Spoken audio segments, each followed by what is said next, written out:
Berikut adalah tutorial pengisian PMM melalui HP untuk menuliskan rencana tindak lanjut pada pengelolaan kinerja.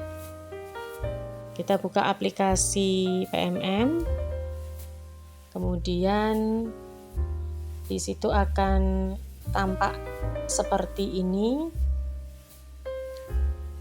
Kita masuk sebagai guru, kemudian sebagai pegawai.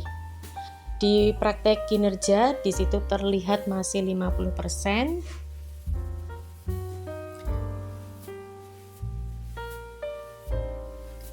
Kita klik cek praktek kinerja.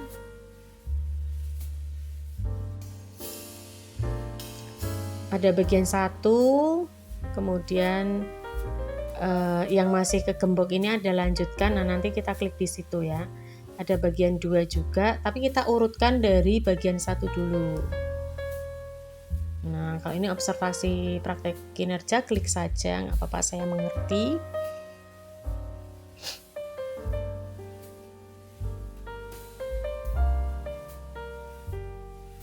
Observasi sudah dinilai ya, itu sudah centang biru.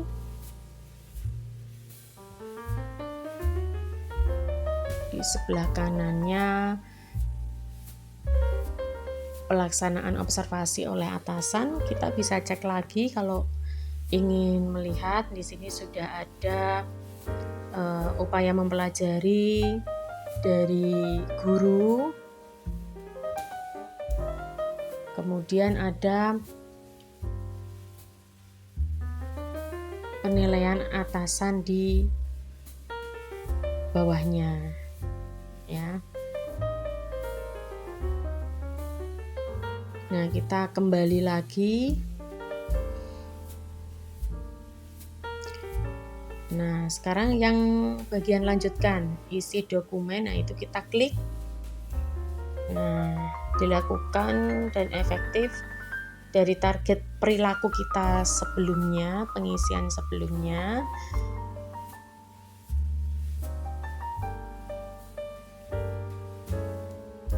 Ini sudah dinilai atasan dan ada catatannya. Kemudian kita bisa klik lanjut untuk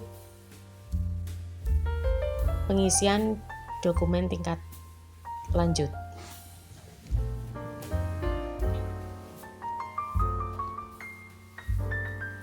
Kita klik lanjut. Dan di sini ada langkah-langkah tindak lanjutnya berdasarkan observasi atasan, berdiskusi. Kita bisa mengisi tindak lanjut dengan melakukan refleksi tentang praktek kinerja kita yang kemarin sudah praktek mengajar tersebut. Nah, dalam mengisi refleksi guru, di bawahnya ada panduan pengisian refleksi. Nah, Bapak Ibu bisa menuliskan tantangan yang dihadapi. Ya, bisa kesulitan ketika kita mengajar, ataupun menuliskan tentang aspek praktik yang ingin kita tingkatkan supaya efektif, atau tentang perubahan praktik agar lebih berdampak pada pembelajaran. Nah, di situ ada kata-kata kunci atau panduan dalam pengisian refleksi. Jadi disesuaikan dengan yang guru hadapi ketika melaksanakan supervisi atau observasi.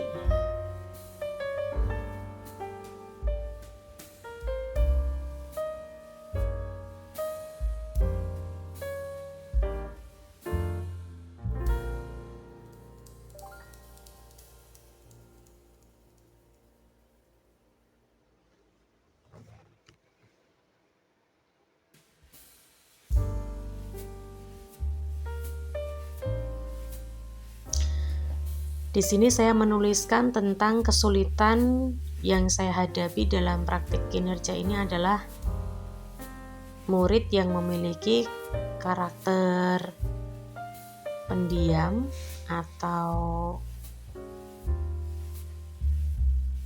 pasif dalam berdiskusi gitu ya.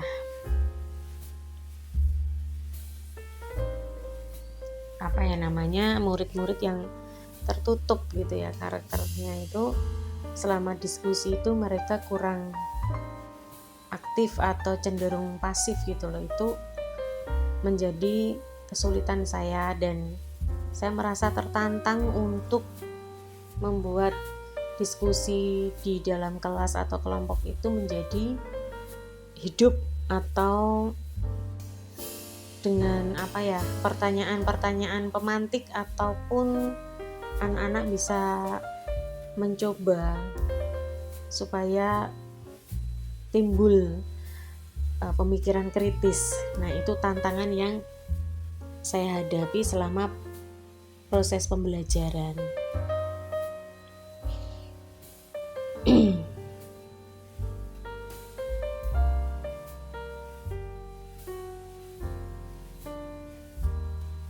Kurang lebih refleksi saya seperti itu ya. Jadi disesuaikan dengan yang dihadapi Bapak Ibu mata pelajaran saja gitu.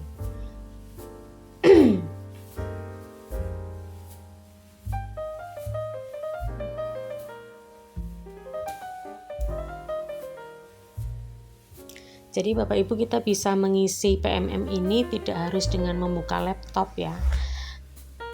Pakai HP pun kita bisa ngisi dimanapun dan kapanpun. Ya, dalam pengisian ini tidak lama kok, karena formulir diskusi tindak lanjut ini sudah ada kisi-kisi ataupun panduan pengisian yang disesuaikan dengan apa yang sudah kita lakukan selama praktik kinerja dalam observasi atau supervisi bulan lalu.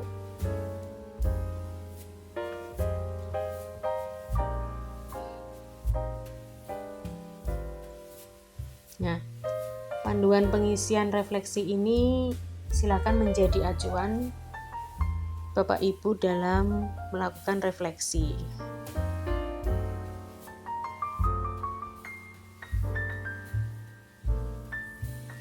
Tantangannya, kesulitannya, kemudian perubahan praktek agar lebih berdampak pada pembelajaran.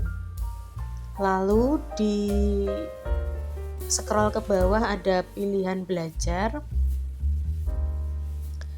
Apa tujuan tindak lanjut yang ingin Anda lakukan untuk meningkatkan kualitas praktek kinerja Anda?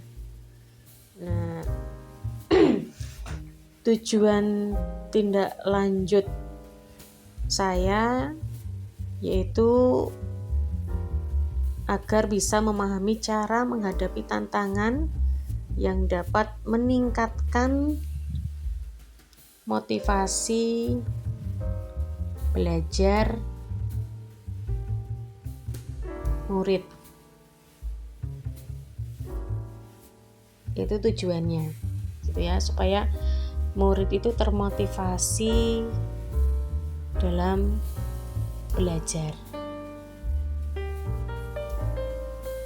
Silahkan jika ingin menambahkan, di situ ada karakternya sampai 500 ya. Kalau saya simpel saja, itu cukup memahami cara menghadapi tantangan yang dapat meningkatkan motivasi belajar siswa.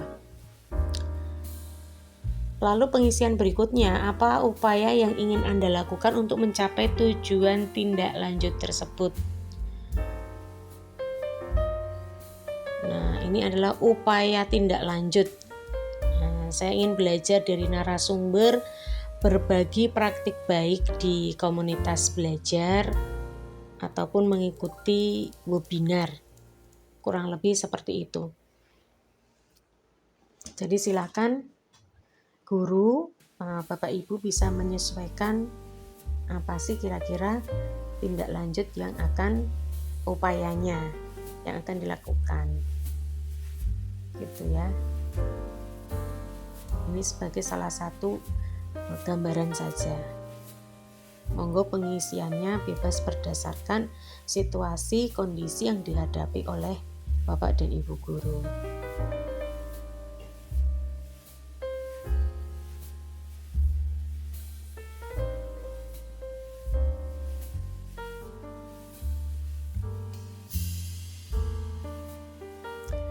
Kemudian, kapan Anda akan melakukan aksi tindak lanjut? Jadi periode tindak lanjut yang akan saya lakukan itu kapan?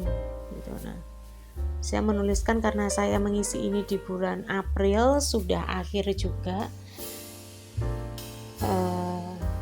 Saya menuliskan April sampai dengan Mei. Ya. Lalu ini adalah pilihan-pilihan yang bisa kita klik untuk membantu pertanyaan berikutnya.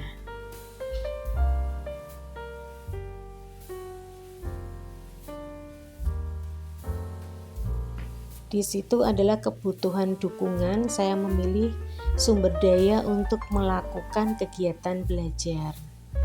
Kemudian ada pertanyaan opsional di bawahnya, yaitu pilihan untuk mempelajari dari platform Merdeka Mengajar. Nah, ini opsional ya, Bapak dan Ibu. Kita bisa memilihnya, tiga-tiganya boleh. Namun apabila sesuai dengan mungkin kemampuan atau waktu atau keinginan Bapak Ibu, minimal satu juga tidak masalah. Di sini saya memilih satu dulu ya, untuk mempelajari modul di pelatihan mandiri, dan saya mengambil tentang kreativitas dan inovasi. Kemudian periode tindak lanjut saya isi bulan Mei sampai dengan Juni. Dan ini adalah pilihan isian di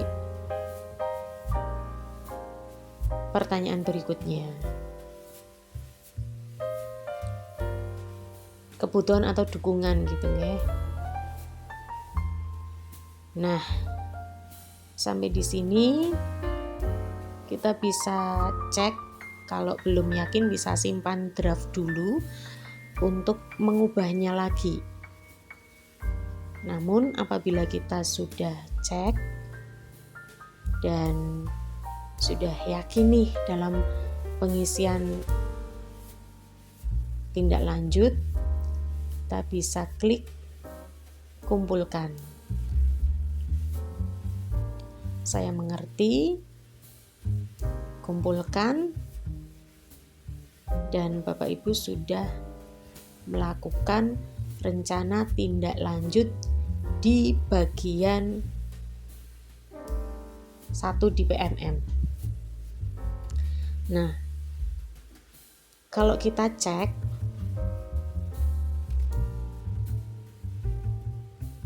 kita sudah tercentang ya, ada 3 centang di sini di atas. Berarti kita sudah mengumpulkan. Langkah berikutnya adalah kita menanti untuk dinilai atasan atau kepala sekolah. Dan di PMM kita bisa cek nih, modul yang akan kita pelajari tadi tentang kreativitas dan inovasi sesuai dengan saran dari PMM yang berhubungan dengan kegiatan observasi yang kita lakukan. Nah, ini rekomendasi. Nah, tinggal klik pelajari modul, kita sudah selesai. Demikian Bapak Ibu, semoga bermanfaat. Terima kasih.